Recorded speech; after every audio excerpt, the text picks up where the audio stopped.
Good morning. It's 40 years since the first cash point operated by a bank card was unveiled. I'll be looking at our favourite ways to pay and the future of spending. Story saying that it's the magnetic collar. Yeah, I've heard that before. Morning, Steph. Morning.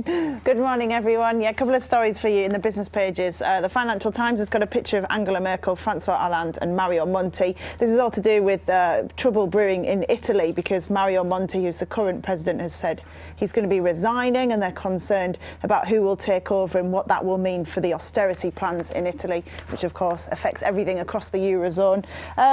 The story here about a shoe chain which is closing down. Hundreds of high street jobs are set to go with the closure of 90 Stead and Simpson shoe shops on another high street name that's going to be closing, so not great news again for the high street. And I don't know if you've heard about this story.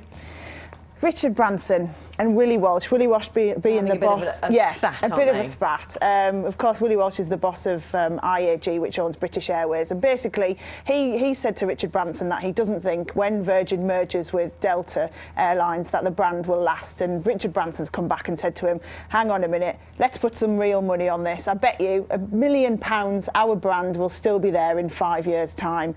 Apparently, Willie Walsh replied with, sack the money. Why don't we have someone gets a knee in the groin if the brand is still there? So we'll have to wait so 5 years, I'll get in the house with them too. Isn't it? Look at your shocked face as well. Just see, first of all, £1 million. Yeah, and then £1 million or a knee in the groin. It's also dainty at the top, isn't it? Thanks very much, Steph. Thank you, Steph. Thank you very much. 40 years ago today, the first card-operated cash machine was unveiled in the UK. It revolutionised the way we get our money after decades of queuing at the bank. Steph is looking at whether it's likely to last or if perhaps new technology will take its place. Morning, yes, good morning to you both. Helped to spend a lot more money, that's what it's done. Good morning, everyone. Yes, spending money up until the mid-60s. There were only two ways to do it, cash or cheque. And it had been that way for centuries, but then suddenly we saw a raft of new technology to help us through. Now, it started with the first credit cards launched in the mid-60s, and then on this day in 1972, card technology gave way to cash points. And you can see the first ever cash point there on your screen now there, and now over 64,000 of them in the UK. And then by the 1980s, we had telephone banking for the first time, shortly followed by online, which allowed us to transfer cash without even visiting the bank. And then most recently, of course, we've got the chip and pin devices, which have now become part of the mainstream. Well, with me now is Neil Aitken from the UK Payments Council. Good morning to you, Neil. How much is it revolutionised? It certainly looks like it has there.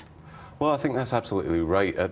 Actually, last year we took out £6,000 a second from cash machines, and we're really never far away from one, and it is by far the most common way we get our cash. But that's really just the start of it. When you think about, like you say, chip and pin devices, we use plastic cards more than ever before, and online banking has become really popular too. So the ways we actually use our money have changed a lot since the cash machine first came in. So what's next, do you think, for how we'll pay? Well, online's already here, and lots of us are familiar with internet banking. It now takes, seconds to make a payment on the internet. The next big thing is probably mobile. We're all carrying mobiles about with us now that can access the internet, so we demand that instant way to pay. So we really think that could be the next big thing to take off, whether it's by contactless, so waving and paying, or actually picking someone out of your phone book and paying them that way. The problem is, though, when we make it easier to be able to pay and spend money, inevitably it means that it becomes easier for it to become more fraudulent. How do you balance that? You're absolutely right. It is a balance, but we are talking about people's money here. So by far the most important thing is that it's secure, and that's what the Payments Council works to make sure happens. At the end of the day, if something isn't secure, then it's not going to be used and it's not going to take off. So really, consumers are in control when it comes to actually determining what the next big thing will be. Because that is the problem. A lot of people are quite scared when they see the new technology. I know my dad, for example, is still very much a cash machine man. How do you convince people like that it is safe? Absolutely. Well, we don't think cash machines are going anywhere. We're still going to be using them in 10 years' time. And if you don't feel comfortable using other ways to pay, then stick with cash. It is still going to be around, so he doesn't have to worry, I don't think. OK, Neil, well, thank you very much for your time this morning. That's it for me for now. Oh, your dad will be glad to get a mention. I'm sure he will. It's probably not up, to be honest. Thanks, Steph. See you. Good morning. The chocolate retailer Thornton's is halfway through a cost-cutting programme that will see 180 stores disappear from our high streets. I'll be speaking exclusively to the boss about struggles, sales and sweets.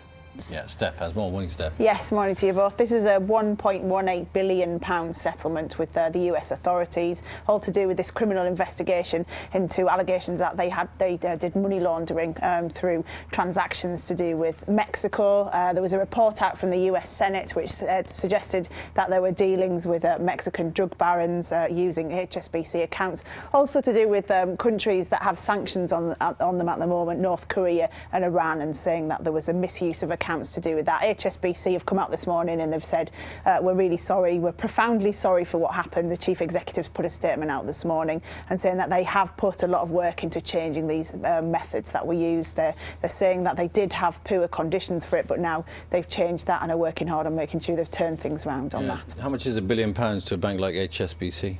Well, if you're looking at the profits it made, the last profits it had was $12.7 billion. So, you know, it's a fraction of their profits, but it is about how they might try and claw back that money through, you know, basic accounts, and whether they might try and get that money back in other ways. All right, Steph, thanks very much. Thank you very much. Thornton's is one of the UK's best-known high street retailers and one of the last independent confectionery firms left in Britain. So Steph's catching up with the boss this morning, and she assures us this isn't just an excuse to have chocolate for breakfast. Well, I don't think I need an excuse. You know, I have chocolate for every morning for breakfast, don't I? Good morning, everyone. Yes, Thornton's life started back in Sheffield over 100 years ago as a family business. Today, it's the biggest independent confectioner in the UK, but business has not been so sweet in recent years. This time last year, Thornton's had to issue a profits warning as sales struggled, and they're halfway through a cost-cutting programme that will see 180 stores disappear from our high streets over the coming years. Well, I'm joined now by the Chief Executive of Thornton's, Jonathan Hart. Good morning to you, Jonathan. Good morning. Tell us a bit about how business is at the moment, because it has been a tough couple of years. Business is tough, the economy is tough, but I think the most important thing to say is that we have a plan.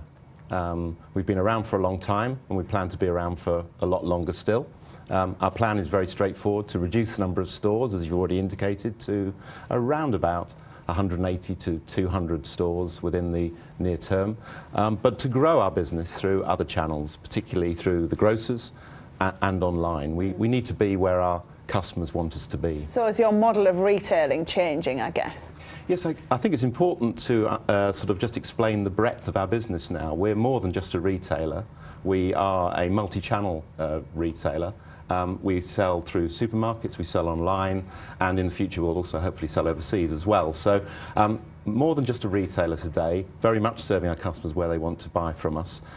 Planning to deliver to our customers in our stores a slightly different experience to that they'll get through the supermarkets where they can buy our products, really bringing our brand to life on the high street. Isn't part of the problem with Thornton's that it's kind of in the middle? It's not the cheap end and it's not the most expensive end of the chocolate, so therefore it gets hit the most when times are hard. Look, times are hard for our customers, but we're very, very clear about where we stand in terms of our customers. We appeal to a very broad base of customers. Our customers are the working woman and the working man, and it always has been so, right from our early roots supplying the toffee to the steelmakers of Sheffield, the affordable treat, if you will. And that's our position today. And I'm pleased to say, given our market share, we have a significant market share of over a third of the boxed chocolate market.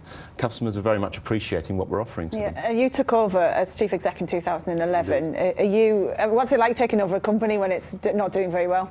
Well, I have to say, the first thing to say is the people in Thornton's, the passion that exists in Thornton's, the experience in Thornton's is quite overwhelming and quite humbling to come to.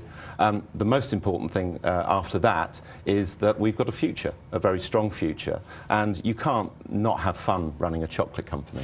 I mean, it's just the most amazing thing. So that passion of all the people, the heritage of our brand, will ensure that we'll be around for a long time to come. Okay, thank you very much for your time this morning. Thanks for joining us in the studio. That's it from me. I can see that. Good fun running a chocolate company. Can't argue that. Thank you.